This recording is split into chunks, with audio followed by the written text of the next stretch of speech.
To call to order the Board of Education meeting for Tuesday, August 19th, 2025. We have a forum, Jonathan on, and probably Maria's coming back with that.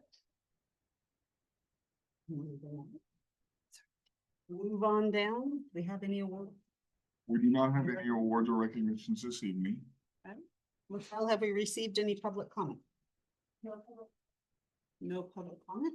Then we will move forward to college reports. I see we have no written report. But do we have faculty association? Yes, I'm promoting Robert. He just wants to introduce himself. Okay.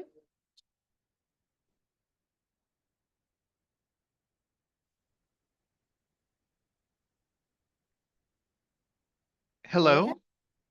Hello, welcome. Hi there. Thank you. So I wanted to take a moment to introduce myself. My name is Robert Feldhausen. I am the new president of RCCEA. I have been at RCC since 2001. I started as an adjunct faculty member. I'm currently the full-time librarian at RCC. And I don't have a report to give. I just wanted to introduce myself and say hello to everyone. Thank you. Thank you. Welcome. And we look forward to hearing more from you in the future. Thank you very much. Do we have anyone from the Faculty Senate on? Or our Classified Association? All right, moving on to board reports, Executive Committee. I can't remember if Jonathan or Indra lost the rock, paper, scissors to give the report. Oh, I don't think we did that. Oh, Jonathan agreed to do that. Must be why his speaker. Say like, wait, Jonathan, was it you? Can you hear me? Oh, We there it is. can. Okay, yes, he did agree. Go ahead. Look at that. Perfectly comes on when that part comes up. First off, sorry my video's not on. I've had technical difficulties, and as you could hear earlier, not here, also audio problems. So the executive committee really just discussed future meetings, including the work session we had last week, and reviewed on out to the conferences that are coming up as well. And we hit most of the things during the work session, or the not the work session, our retreat. So that was it. Thank you. Board Outreach Committee, do we have a report? I don't have a report. Jonathan may have something from the government of Harvey College. They are on summer break, so I do not have a report. Okay. OCC, OSBA liaison. I have a couple things. Next week, there's an executive board meeting in Chemeketa. And then the Howard Cherry Award applications were just, deadline was this last week. I don't know who's filed, and I don't get to choose on that. And then I just want to remind everybody about the fall conference in November. And we're now going to be looking at the who gets to say what, who's going to be doing the breakout session. So I'm looking forward. We'll probably talk about that next week at the conference. So next month they should have a better report for you what's going to happen. Excellent. Foundation board report. I don't have anything to. Let's see. Okay, it just reminded me, did I turn my alarm off? Indra, is there a foundation dinner coming up this next? Oh, there is. Yeah, I'm going out of town, so that's why it's not in my mind. Okay, But yes. Yes, there is. I think it's the 25th. at the Jacksonville Courthouse. Right. So you just got an Thank invite you. in your email. Yes. Thank you. And we see Maria's back. Yay. Maria, is there anything you wanted to add to foundation liaison report? Other than you should all have an invitation for, I think it's September 25th. And we're scheduling for the next year. All right, Dr. Weber, we are now to you. We're going really fast, And- so I was gonna like fill all this time for you, but we had a retreat last week, but we got to talk at you a lot. Thank you for your attention and interest during that day. A couple things, in lieu of a written report, I gave you a lot of information on how ACCT is taking legislative actions in DC, and it's got this slide deck has some really good information on what's going on with the federal government, for example. As a reminder, our federal budget is under continued resolution. We never approved a 25 budget. And so when they're proposing the 26 budget, with a lot of signs indicating that they're probably going to start it under continued resolution, but it's being based off of fiscal year 24 numbers, and you can see the president's recommended budget, the House budget differ quite a bit from the Senate budget. So a lot of discussions and negotiations still going to go on in DC, and that definitely impacts what we might have available to support and help students. The effort and the commitment we're making is to be as non-distracted as possible. We've made really strong decisions. You heard in our previous meeting that we are an effective and efficient college, and being efficient, particularly the last couple of years with our growth, has positioned us to be able to weather some storms if need be. We've worked really hard over the last couple of years to strengthen our reputation and standing in the community, where if you come here, you can count on us, and we don't want to jeopardize those efforts that we've done. So I have confidence that our team is going to respond as best we can to these uncertain times. I am happy to report retreat season is over, at least for me. I know we have a couple in the group still have some departmental retreats leading into the next year. And it's really just where groups are able to get together and say, all right, how are we aligning our resources to accomplish what we plan to for the next year? It's a great use of time and connectedness amongst peers, but it also takes a lot of time, energy, and effort to put together and execute.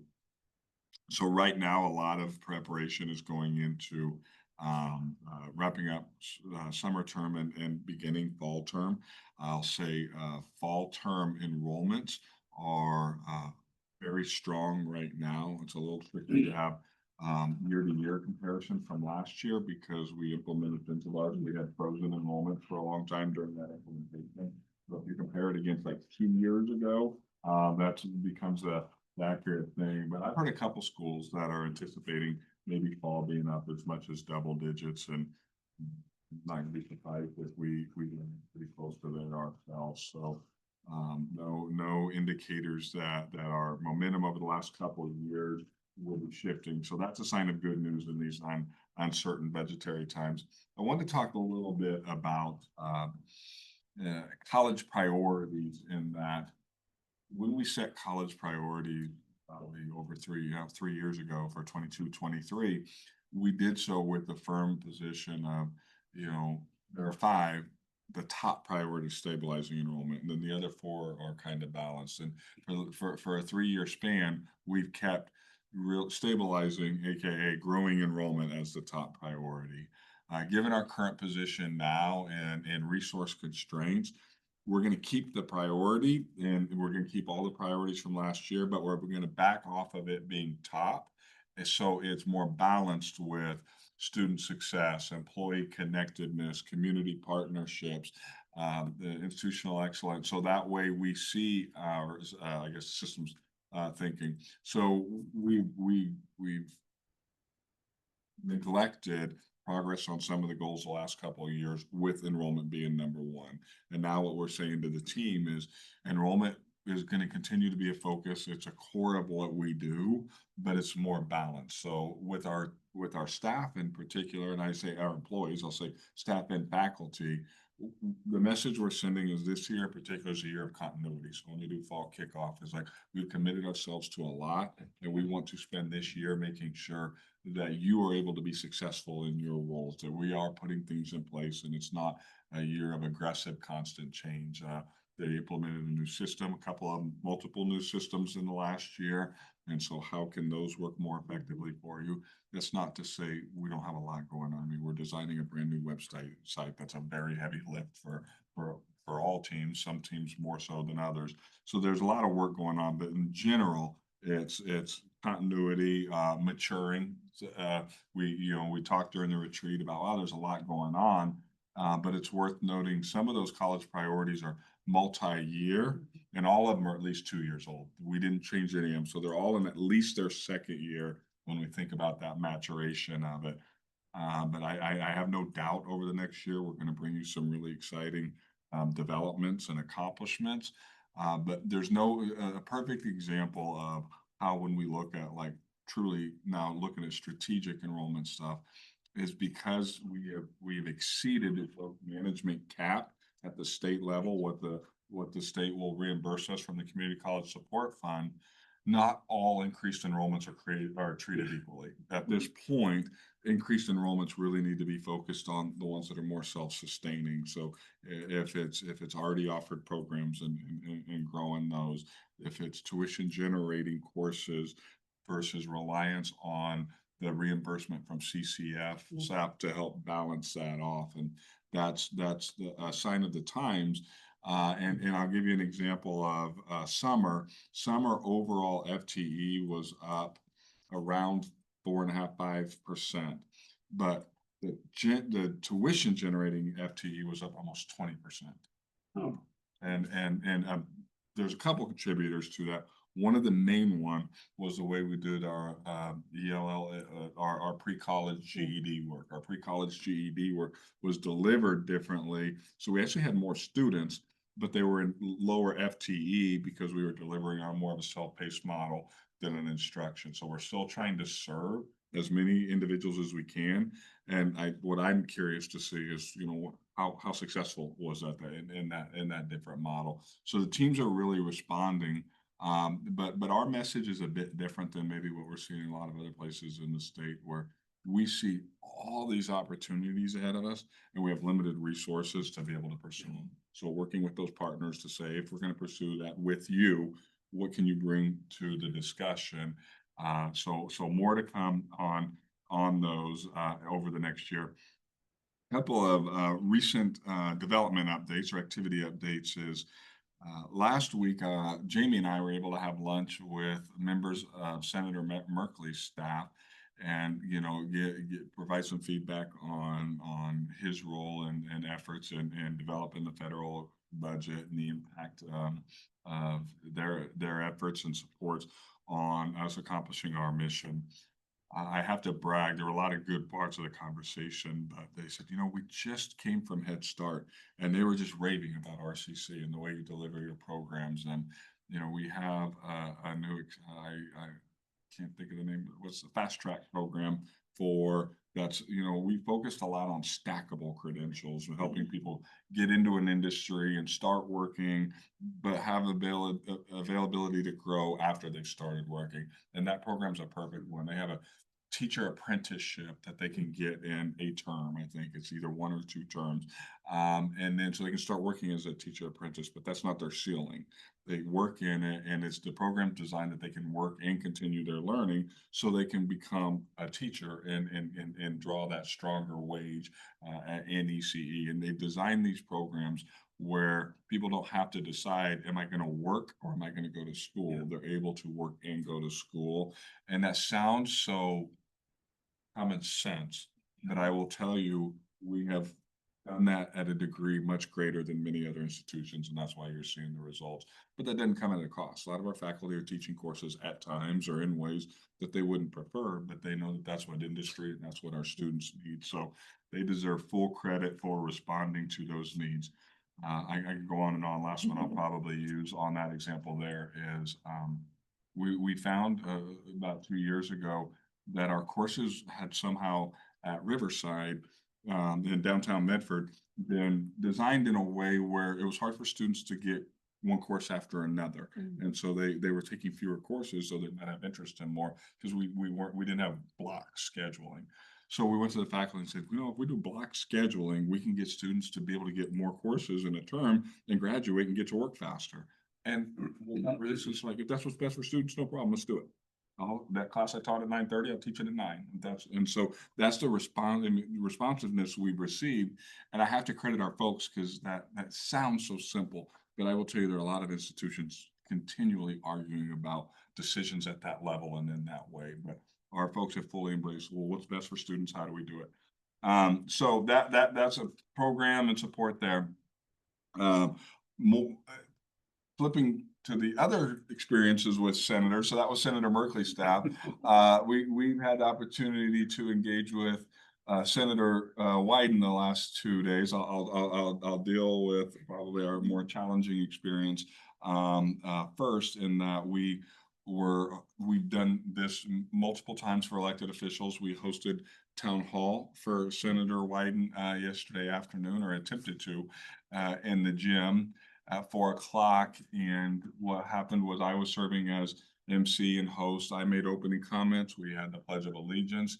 And as soon as I introduced the senator, some organized protesters decided that disrupting the event was their priority, and they did so, and to the point where we were unable to have the event. And took about 15-20 minutes to get to the point where the senator left the stage, and then we ultimately he left, and we excused everybody from the gym.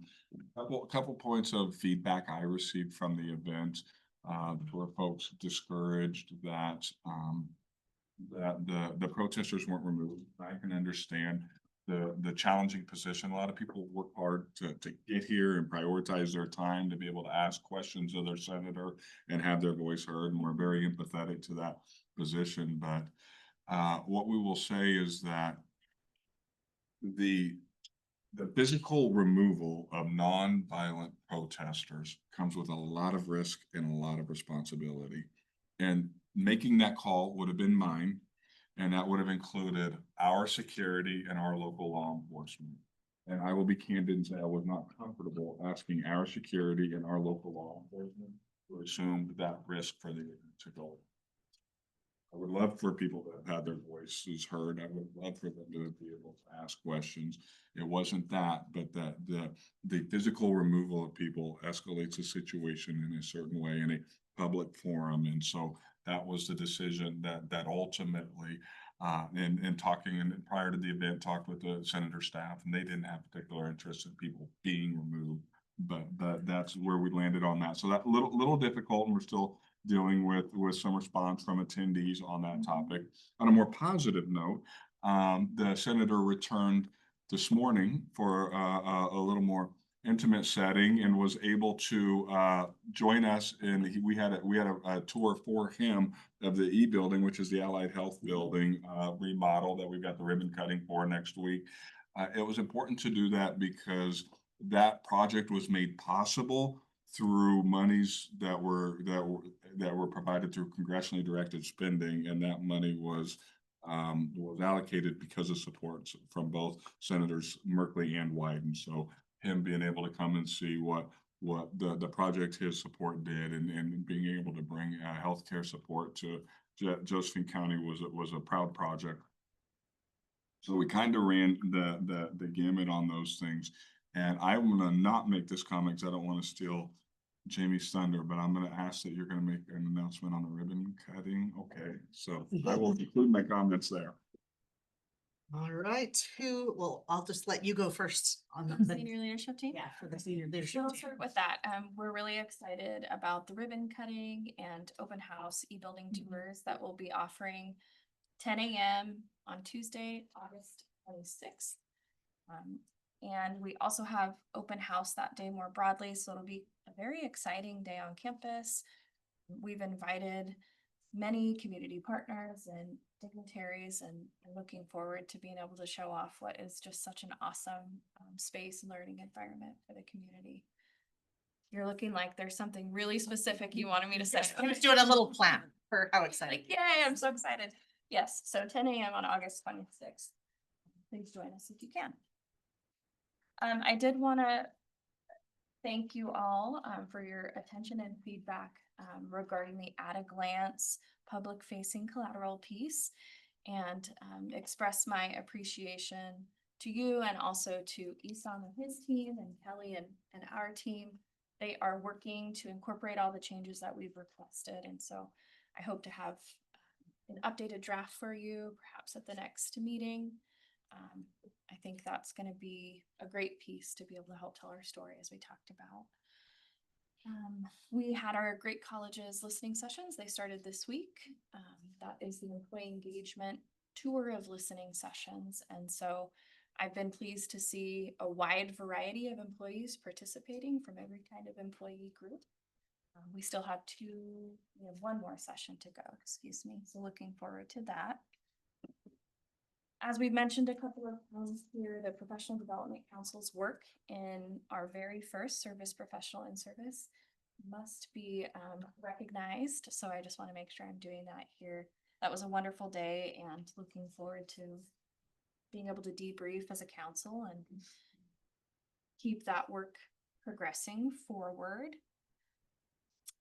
Another item that I just want to make you aware of, we talked peripherally, I think, at the board retreat, but that is the fact that there have been public transportation cuts, more specifically RVTD, announcements made that we anticipate will impact both students and employees who depend on that public transportation to get to our Table Rock campus. So RVTD has issued a series of press releases indicating that due to federal funding delays and other kinds of decreases in funding levels, they're going to be doing things like reducing service hours and eliminating routes altogether as early as September 2nd. And so I just want you to know that this is something that we are aware of. We are convening internally to see how if there are options for us to support alternative means by which folks can get to each of our campuses. And then I want to express appreciation for our student life team, Director Joseph Marr. I think you've met him in a previous work session. He's really helping to lead the way in partnership with marketing and communications to get word out to students so that they're aware when fall term starts. And with that, I welcome any questions about any of the items in the report. I think you went through it very thoroughly with us last week. Okay. A lot of the things. So. Any questions for? I didn't know if you were raising your hand or shaking. Oh, your head. no. I could just see the little bird. All right, you're next. Okay, sweet. Thank you. There's a lot in the report and I just wanted to give you all a couple of additional gems. So we did have our first open house today. It was at Riverside campus. We were expecting about 150 to 200 people. We ended up getting a 210, which is good. So it's a little bit more than we were expecting. And that could be prospective students, current students, people with them support. So I spoke to like a prospective student with his mom, right? And so those are all that 210 would include all those types of people. So that was exciting to see that that we had a good turnout. You heard Randy talk a little bit about the Early Childhood Education Fast Track program, and that program, our team here internally has done a really good job to include marketing and everybody involved. Get that program up and out into the community. It's full, so we have 30 students already, and we're starting a wait list. We have 6 students on the wait list. So we just had an ad, I think, go out in the Southern Oregon Family magazine that just hit, and we're already full. So that's a testament to, I think, the need of that type of a program. And marketing's help. For sure. It's a admin. And then finally, I just wanted to provide a story that kind of demonstrates the resilience and the flexibility that our teams here at RCC have. Last week, we got a request from Project Youth Plus to put on a demo day style event for a number of at-risk youth. And so they were able to, within days' notice, drop their existing, workloads and put this on for Project Youth Plus. And so we had a number of students come through to really get an opportunity to view and do activities and see the different programs that we have. So just want to congratulate the folks, all the faculty involved and other support personnel who were able to be flexible to put this on because it's an important part for our communities. So that's all I wanted to add. Dave, I just got a quick question. It kind of relates to some things that Randy put out. There are a few people out there referring to the impact of this big, beautiful bill that's out there. One of the things that I saw in the material that you put in there were the workforce Pell. And it seems to me that our CTE programs are already at capacity or close to it. And this won't come into effect, I don't think, for about a year plus, the ability to offer those programs. But what's your thinking as far as the impact on our CTE programs of all of a sudden a whole lot of people who are, in the workforce coming back to get a certificate or whatever? Do we have the capacity to handle that? Well, that's one of the areas that has been growing is the non-credit trainings. Sure. And so this can really help support some of that area. So really 8 weeks, 8 to whatever minimum. And so really focused on high demand areas though. And so I think there's some reporting requirements that we'll have to do, but yes, absolutely. It's something that is on our radar. It's going to be significant part of what we're looking at and doing this year in terms of strategies putting in place. So absolutely. So you're looking at really as a revenue generator, possibly.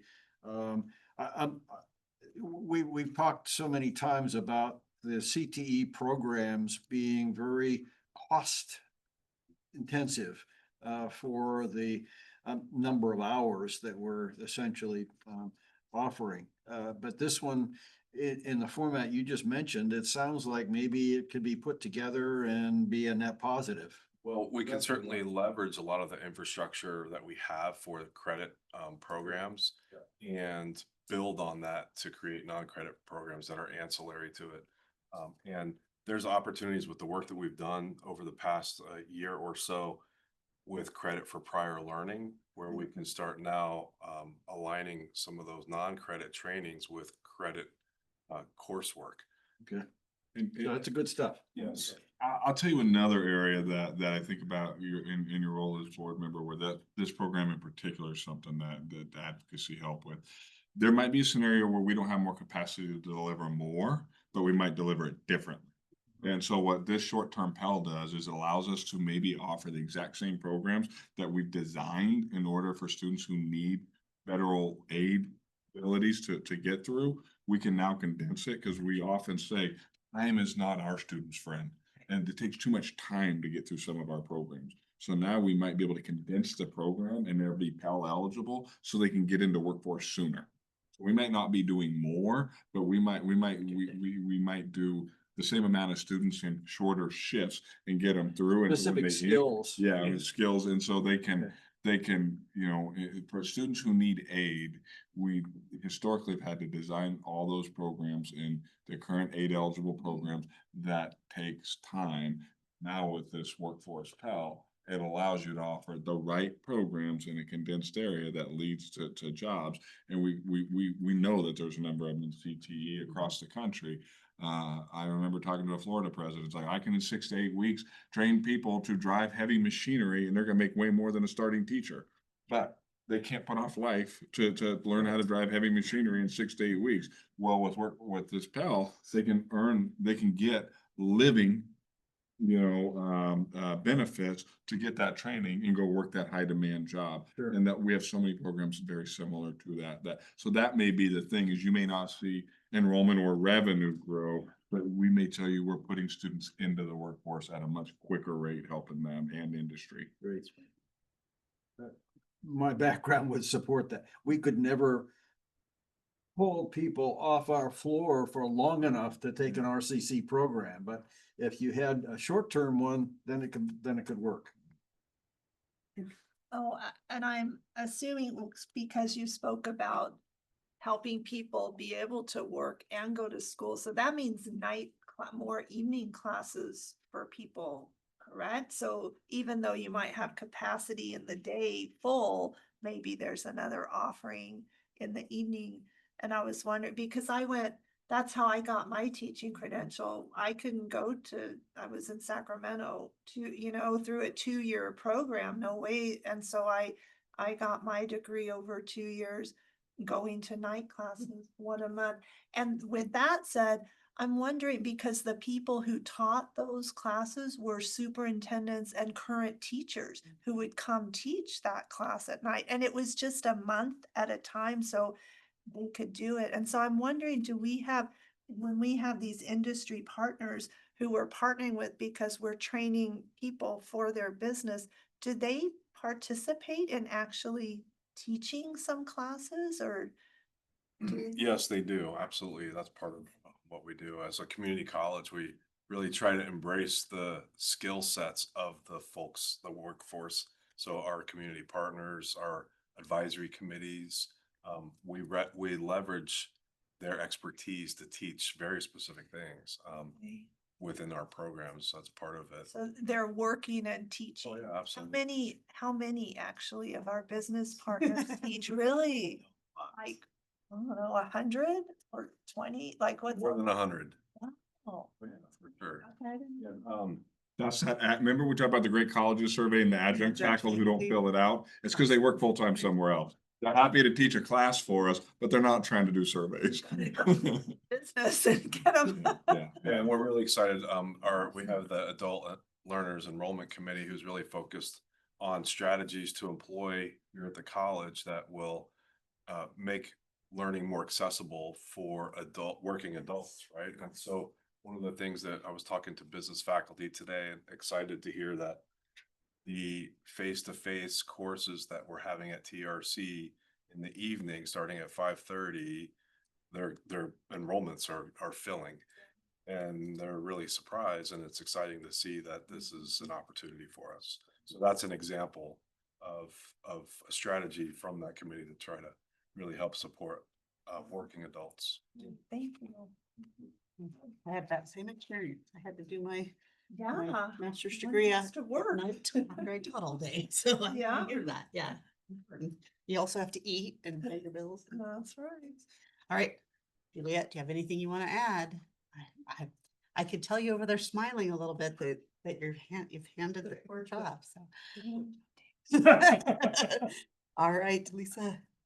Well, as we're getting ready to cut the ribbon for e-building, we're also we've been working on the design for the transportation center. So I'm new to participating at that level. Has been very, very interesting. I'm excited to watch those buildings grow and see what they turn out to be. So that should be coming soon, not next month or anything, but sooner. And Grace did an excellent job with that. One of the big things that's going to come between winter and spring is bringing students on with multi-factor authentication. And so that is one of the areas that will help secure our institution a little bit more from cybersecurity. And so I just want to give a huge shout out for IAT.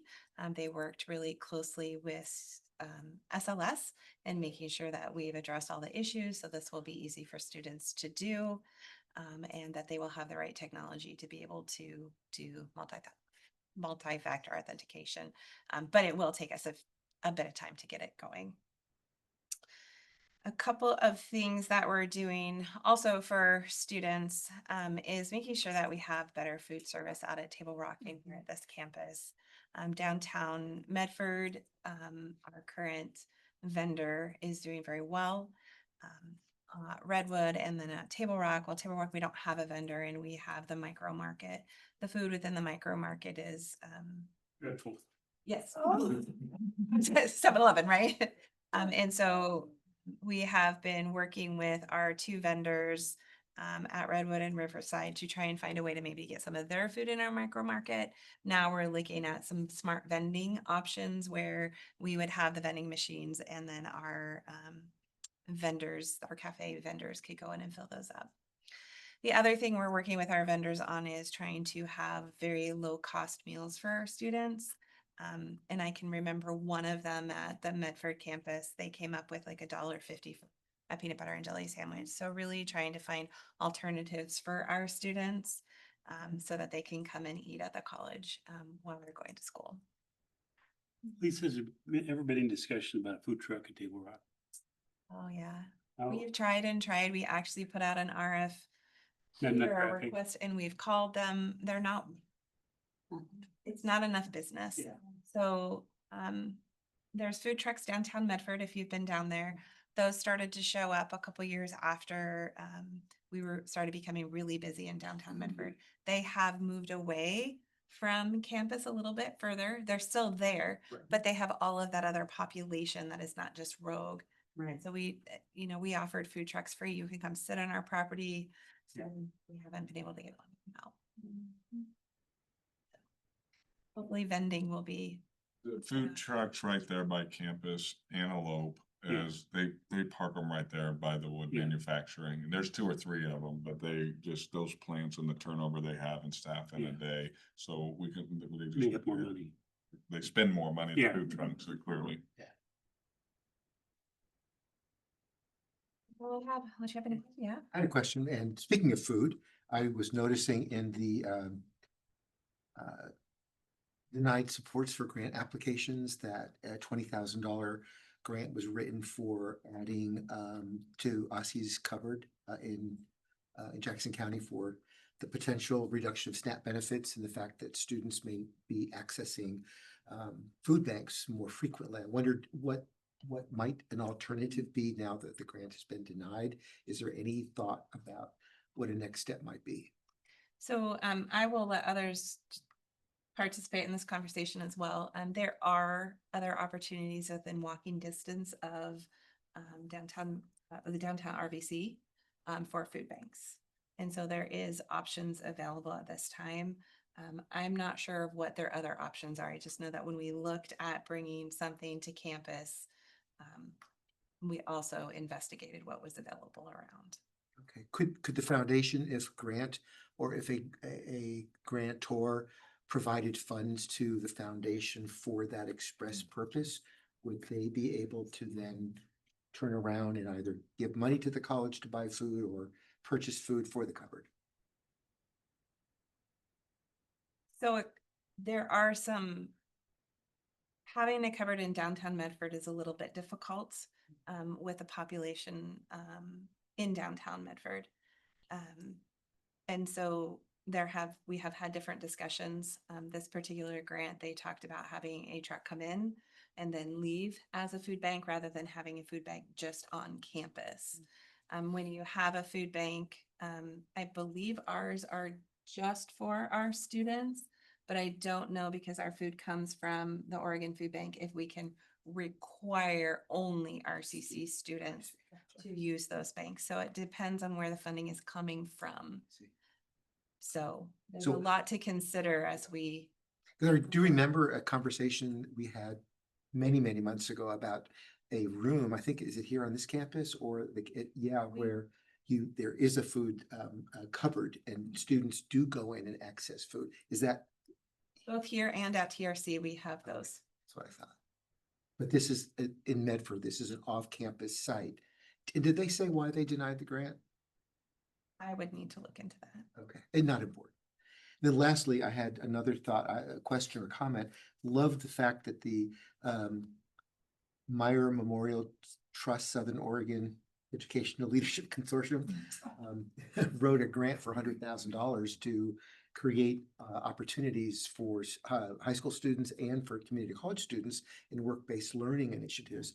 If that were to be awarded, which is coming up, I guess, can you give an example, Randy, on what that might look like? You know, you make me smile because when Juliet passed on opportunity to comment, that was the one project I was gonna, but we didn't choreograph this. So I'll give some context here, like the conversations around what we're calling work-based learning right now have been happening all throughout the communities, whether it's we've got the conversations in Ashland going on around the talent pipeline in healthcare.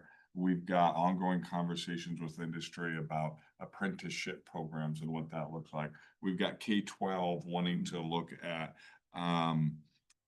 job shadowing and internships and what this can, and so we said all of this, and a couple of superintendents and I sat down and said, what if we tried to create a regional approach and to get some common language. That way it's more, you think of it more cafeteria style, like if we came up with some common definitions on both sides of kind of the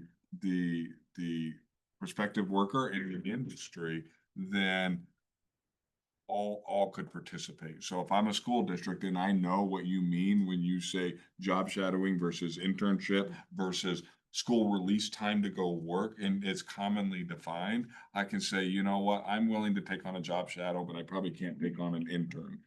And then multiple school districts could then send students for those opportunities. So it's the concept of universal design for this kind of thing, knowing that there's a lot of things under the umbrella. And so one of the things in this work is we in partnership with this group applied for a AmeriCorps grant, and we're recipients of it. So it was a successful grant that was done through Road Workforce Partnership, and it put 12 part-time individuals out at schools, RCC, SOU, and K-12. The trick is it's a third funded and as a grant, so you have to go find the other 2/3. So Road Workforce Partnerships is working really hard to go try to find that additional money that's tied to this project. This grant specifically would allow us, it's basically a capacity building grant. We're confident there's some way more meaningful dollars out there to support this work, whether it's federal, whether it's larger foundations to try to build some universal design around it. This would be capacity building for us to say, okay, now we can dedicate some of our local resources to build and design, because right now we're all trying to add it to the one of the many things we're doing. So it would allow us to get some staffing and some coordination to build that. Gotcha. So it might be a 0.1 or 0.2 Yeah. in various locations across. Probably not, probably more like an individual who can dedicate more time, energy, and focus on coordinating all the people. Okay. And there might be a couple individuals, but it's less of the little bit here and there. It's like more dedicated, trying to bring everybody together. Wonderful idea. All right. Mr. Esom, is there anything else you want to share with us today? No, I'm good, man. Okay. Jonathan, now that your sound works, are there any questions you have for Esom that you weren't able to ask before? No, I don't. Thanks. Is Cass on? She's not here. Okay. All right, moving on to 8, board action and information items. We have received the monthly financial data report. Are there any questions for Lisa? Anything you want to add? Yeah, if you don't mind. I would love it. Just wanted, on page 4 is our general fund, bring your attention to our ending fund balance was budgeted at 8,643,000 some change. We're anticipating around 8,640,000. So it's about $2,000 difference. That is going to change. It's kind of cool that it's so small right now, but we still have year-end adjustments happening, so things will change, but we are close and we do anticipate it will be not materially different. Looking further down the page, our revenue came in for the general fund tuition and fees at 1.8 million. We had anticipated it closer to 1.7 million. So it's just around $160,000 more. So that's good news.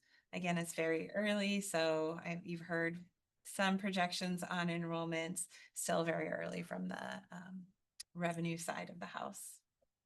So I'm happy to entertain any questions you may have.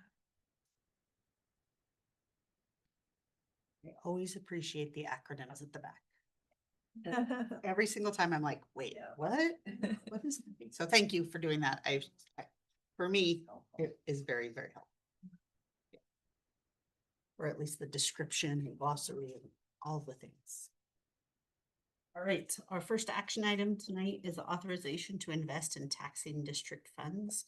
And before I entertain a motion, is there any background information that you'd like to share with the board? Really good choice. Yeah, if I can go there. So this is a request from Josephine County. Jackson County does not have the same request. What happens is taxes come in, they hold it for about a month, and then they release it the next month. So this is just giving them permission to go ahead and invest it while they're holding it. Any questions for Lisa Nope. before I entertain a motion? Madam Chair, you look for a motion? I am now. So moved. I'll second it. Okay, it's been moved and seconded. Is there any discussion by the board? Okay. All those in favor, signify by saying aye. Aye. Aye. Got the two on there. Any opposed? I think that was unanimous.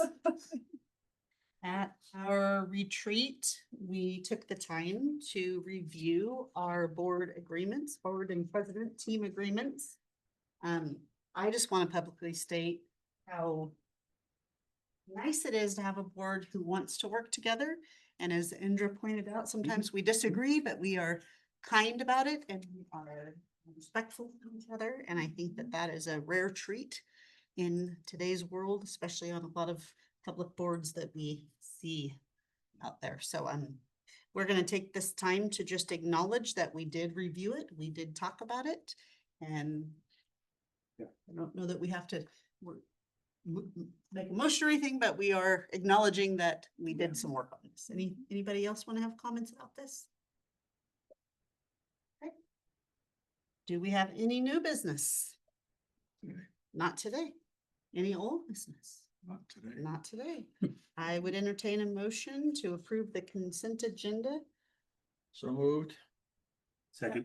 Ooh, Indra snuck in Yeah. there. All those in favor? Aye. Aye. Excellent. That's the two on the video.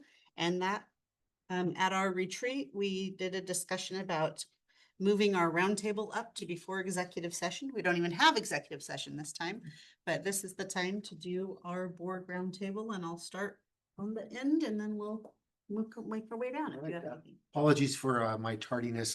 My CASAS kids were late in shopping for back to school, so I thought we would kind of move it along quickly, and that wasn't the case. I appreciated our retreat last week, I guess it was, and appreciated the efforts and the candid communication and just the fact that we're here because we believe in this institution and want to see it do well, continue to do well. So thank you for that. I too would like to acknowledge the retreat. Now, while I was late, I learned a couple of things that both Dave and I are a little bit OCD because we kept on playing with the toys and the table. And then the other thing was last night was interesting. You're sitting in the auditorium and there's hundreds of people there, and you see how disrupted 10 people can be. And it was about 10 people, and they ruined it for the rest of us. And I kind of wonder if I think we took the right action by not engaging, but you would just wonder if that's what their intention was. And I kind of felt sorry for them because they didn't make any friends there. I don't think they moved their goal any farther forward. So it's one of those things. I had flashbacks to the 60s, and now I know what my parents thought about protesters back then. So I'm gonna jump online and then we'll come back to you, okay? Maria, do you have anything you'd like to share? Thank you all. I'm sorry I missed you at the retreat. It's just really challenging to get away from work right now, given the headwinds. And that's what I wanted to give kudos to this team for moving ahead and focusing on the things that we can do despite the significant headwinds. So kudos to Randy and the leadership team for keeping us moving forward. Jonathan? Just echoing what Pat and Gary said, really appreciated the retreat last week. Go ahead. I was gonna make the same kind of comment. I've been through probably 7 or 8 of those retreats, and that was probably the most positive one that I've been through. Very well organized, learned a lot. So thanks for all the effort to put that together in the manner that you did. It's good information. I have a couple things, so I'm gonna touch on the Wyden situation. That's a tough call, and I understand. I would take the opposite point of view in that I think they got exactly what they wanted at the few protesters, and it makes you wonder, I mean, they're gonna do it again because they were successful in doing it. And then it takes away good people, I mean, from being able to interact with your people who represent you in Congress, which is really important. How often do you get a face to face? Not often, and they got exactly what they wanted and no consequence. And so it will continue. I mean, that's what I see. That's how children behave. The second thing is I'm super excited. I'm leaving for North Carolina. My oldest is at Fort Bragg and he's graduating as a Green Beret. So I'm super proud and excited. He's the medic on the team. So very proud of mama right now. Let me share one last thing. Yeah, go for it. Last night, it was almost too funny. I'm sitting there and I get there early and of course, most of the people that probably average age was 65 or 70. And I was sitting next to one lady that's probably about 85 or 90 and you stood up, started doing your thing. And she looked over me and said, "Isn't he cute?" I know him, you know. Delete the video. Right, I want to echo the sentiments. For me, the retreat was so invaluable and the team, you guys provided such amazing information. And I'm really excited to see where you go from here and how we can support you in that and not micromanage that and just be here to look at all the good things you have going on because you're the ones that are closest to the front lines that need to be the ones making the big, important decisions with all of your teams and constituents and all the people that you work with. So I'm looking forward to what's to come. I see the improvement over the last couple of years too, and just, it was a great retreat for me. I really, really enjoyed it. So thank you for all your hard work. I know being away from your real job for the whole day to entertain the board is difficult sometimes, but it really does make a difference. And so I just want to say thank you to each of you for doing that. And with that, you have anything more? That could make it better, the retreat is Hawaii perhaps next year. Let's keep the budget focused into students and not to the board. Not your public meetings would allow that. I don't think that'd be good. But the campus. Well, I like that. But I will tell you, the building was beautiful. Well, thank you so much for all your hard work organizing it. And with that, we are adjourned at 5:53. Not bad.